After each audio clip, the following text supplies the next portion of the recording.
All right, meeting today with my manager, Mr. Joseph Center, who is the licensed funeral director and embalmer here at Dockery Funeral Home.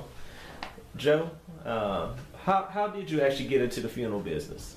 Well, Jeremy, the way I got into this funeral business was Mr. Dockery was living in Atlanta, and he called me one day and he said, I just need somebody to kind of watch after things while I'm in Atlanta and kind of help my mother. His mother was the licensed funeral director at that time here at Dockery Funeral Home. And so we just kind of run things for about 10 years until I went to school. But I got into it just by coming up, just asking me to come over here, and I've been over here ever since. Gotcha. What was the process like for apprenticeship whenever you did your apprenticeship? Okay, when I done my apprenticeship, at that time you didn't have to go to school first to be a licensed funeral director. But I went on to school, and as anybody will tell you, when you get out of school, if you're not with a bigger funeral home, it's hard to get apprenticeship started. So what I done was went to about every funeral home in Morristown, and everybody turned me down. And but thank God there was two brothers, the Allen brothers, who said, yeah, we'll help you. And so I done my apprenticeship under them. They would come down here while we done the work, and that's how I done my apprenticeship, just by the Allen brothers, Donald and John. Gotcha. As far as for today, how important do you feel that it is about continuing education to be part of the profession, and why? Okay, I don't think you ever get where you don't need to learn something, and I think even though as long as I've been in it, I still have to do CEUs too, and it's always something that you can learn every day, not only on paper but life itself in the funeral business. You learn something every day because every family is different. Gotcha. Oh, since you've been in the funeral profession, what are some changes that you have seen in it? Well, I've seen where take the public, they don't really take funerals as seriously as they used to. They come in looking any kind of way. You know, some funeral directors have kind of got lax on the way they direct funerals, and so it's been a lackadaisy of both the public and the funeral industry. Okay. And then what are some changes that you've seen in the way that visitations or funerals have been conducted? Well, we kind of old school here, so we still do the actual funeral directing. A lot of the funeral homes, you open the door and say, here's your body, here's your mother, here's your father. Turn it over to you right there. They don't direct you to where you need to be or how to do things. The bigger you are, sometimes the less service you want to give. So we at our funeral home are big enough to serve you, but small enough to know you. Gotcha. Okay. What are some things that you attain in your schooling that you still hold on today and actually put into use in your funeral career? Well, I think the embalming classes, you always, everybody that you do is different. You got to do a case analysis on all of them. And you know what they need, and they taught us in school, I don't care, you know, you can mix the fluid any kind of way you want to, but you need to look at that body and see what that body needs. And what was the rest of this question? I was just asking as far as about just some things that you learned in school about that you've actually used in your funeral career. Just the embalming, and then I went to Guthrie Jones, and it was a well-rounded curriculum that we done. So pretty fast-paced, but I made it. Gotcha. I understand that fast-paced thing. What are some qualities that you feel are necessary and important for a funeral director? Okay, to be a funeral director, to get into this business, it's got to kind of be getting in your blood, because you know you could be laying home with your wife at night, phone rings, you got to get up out of that warm bed. You got to be dedicated, and you know sometimes you got to have a lot of patience. Got to have a lot of patience, not only with families, but the business itself. You know, a lot of times you want to go buy a new car, you can't buy a new car because the money's not there. But yeah. Okay. What is something that, if you could or if you would, add, amend, or remove from the funeral rule? Well, I think the funeral rule is a good thing, but there's some things in there like, say for instance, the funeral rule and the funeral business, they're hard on us more than they are on any other kind of retail establishment. Mm-hmm. We are a service establishment, you know, we sell retail goods. Mm-hmm. And so, you know, they should be more hard on other retail places. Mm-hmm. So, but yeah, I think that if it wasn't for the funeral rule, funeral service would be out the door. Mm-hmm. Because the way it is now, we have to sit down and talk to them about the prices. Mm-hmm. In the old days, it wasn't such a thing. Mm-hmm. Charge them anything you wanted to. Mm-hmm. But yeah, I think it's a good thing. Okay. So, as far as distant learning and college programs, what is your view on that? Well, you know, in a lot of people's situations, they want to be funeral directors and embalmers, but they can't not just break away and go to school. Mm-hmm. And be there all the time. Mm-hmm. I was blessed because at that time when I went to school, they had disposed of my job, so it worked out where I went on to school. And, but yeah, I think, you know, if you can do it online, I said that's the thing, where to go, because you don't have to worry about, you know, if you don't have a job, you can do that right there on the computer, and so you're ready to go right there. Okay. What do you see as has been some of the changes that's been in funeral homes, rolling stocks, and the ways that the funeral cars has been used? Okay, a lot of funeral homes put more emphasis on the rolling stock than they do the facility. Mm-hmm.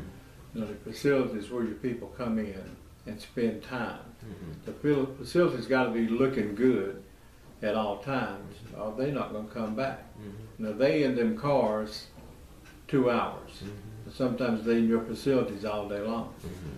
The cars is okay, but I reference to having a nice facility than I do with the rolling stock. Mm-hmm. Rolling stock's good if we can get them, but sometimes you can't get them. Mm-hmm. Okay. And where do you see the funeral profession in the next 10 to 20 years? Well, I hope that the funeral profession thrives, but what I'm seeing now, these event coordinators in some of the states, they're going to try to take over the funeral director's role. Mm-hmm. And if that happens, I mean, that's going to be a bad thing, because you can be an event coordinator, which covers weddings and funerals. Mm-hmm. So we don't want that to happen. The people that have strived to keep this funeral service going, you know, they don't want to see that. Mm-hmm. But in 10 to 20 years, you know, we're going to be in the 60% cremation rate, whether you go with direct cremation or cremation with a service. Mm-hmm. That's going to be the big thing in the next, maybe not even 10 years, maybe 5 years. Gotcha. Okay, let me ask you one more question while I'm thinking about it. The state of Alabama is having some issues in regards to their board of funeral directors and embalmers. They've got a candidate that's coming up that actually is looking at trying to abolish the board. What do you feel like is the significance or the value of a state board? You got to have a state board for emphasis, because somebody's got to watch us. Mm-hmm. If you're not being watched, it's going to go way downhill right quick. Mm-hmm. Everybody needs a state board. I think maybe 1 or 2 states in America does not have a state board. Mm-hmm. But I bet if you look closely at things ain't right. Yeah. So it keeps you honest, it keeps you on your toes, because you never know when our inspector is going to come. We know about December, but it could be January. Mm-hmm. So, yeah, I think everybody should have a governing body over them, as far as the funeral directors. Yeah. Okay. This is our company's selection room. At one point in time, this room used to be part of the residence of Ed and Juanita Dockery, as it used to be the kitchen, the living room, and a den. However, this room was converted as part of the funeral home upon Mr. Walter Dockery coming back to expand the funeral home, and it has been used as a chapel and now currently being used as a selection room. In this room, we will hold roughly 10 to 12 caskets, as well as different merchandise for cremation options. What my job in this room is to bring families into the room and answer any questions that they may have as they are striving to make a selection for the memorialization of their loved one. In addition, when families are not here, I assist the manager in making sure that the merchandise is properly displayed as well as properly priced.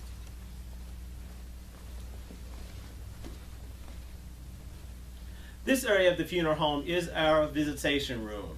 In this facility, we have 4 rooms that can be used as visitation rooms. However, this is the main one that we do use.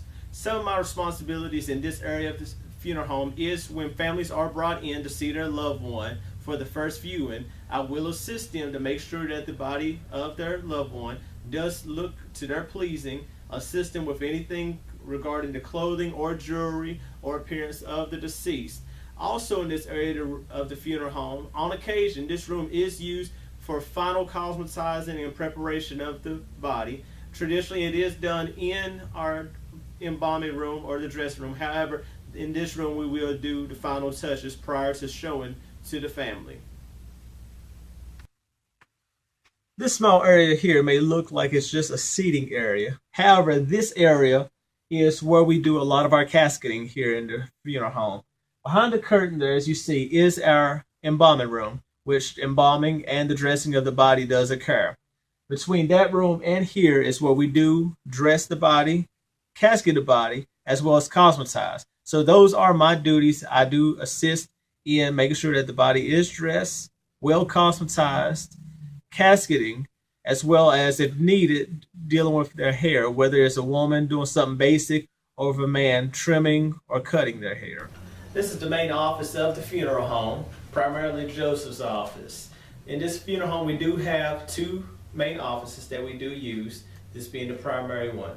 We use this office for administrative purposes as well as for meeting with families in the arrangement conference. Some of my responsibilities and duties here in this part of the funeral home can range from meeting with families, making sure that vital statistics are received for the deceased, making sure that the final arrangements are laid in order for the deceased. It could also range with helping the family out with the obituary or the death notice that's going into the newspaper.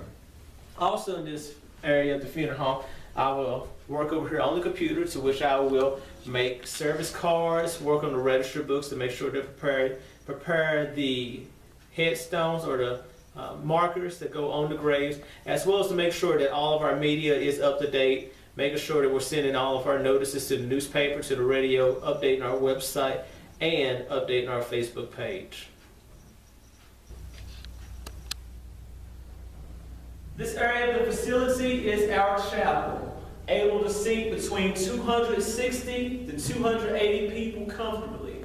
However, we've been known to get over 300 people in this chapel. My responsibilities in this area of the funeral home, countless. Anywhere from working funerals, assisting the family, whether it's the first viewing or the final viewing, assisting the community for whoever may come in to pay their respects to the family and to the deceased, answer any questions that may need to be answered. My responsibilities can also range from being behind the pulpit to read a scripture or to give a word of encouragement, or I can play the music, as I am a musician. Responsibilities are countless. Anything and everything that can be done in this chapel is to be an assistance on working services that I'm able, capable, and liable to do. And what is any good funeral home without some type of rolling stock? This area of the funeral home is our garage that holds all the vehicles of our fleet. Now, some of my responsibilities and duties in this area of the funeral home, per se, can be anything from making sure that our vehicles are well maintained, clean, stocked, and ready for use for whatever the need may be. Also, my responsibilities functionally is I can drive any of these vehicles, whether it is the hearse for use of services, or the limousine, or the lead car, or even the flower van. Now, even with driving, that can be for anything for going on the first call and making a removal, or it could be for going to family houses, meeting with them at their homes, taking to them chairs, register stand, anything of that nature, answering any questions at their home. It could be transporting the remains from the funeral home or a place of service to the crematory, or it can be for driving remains to the cemetery.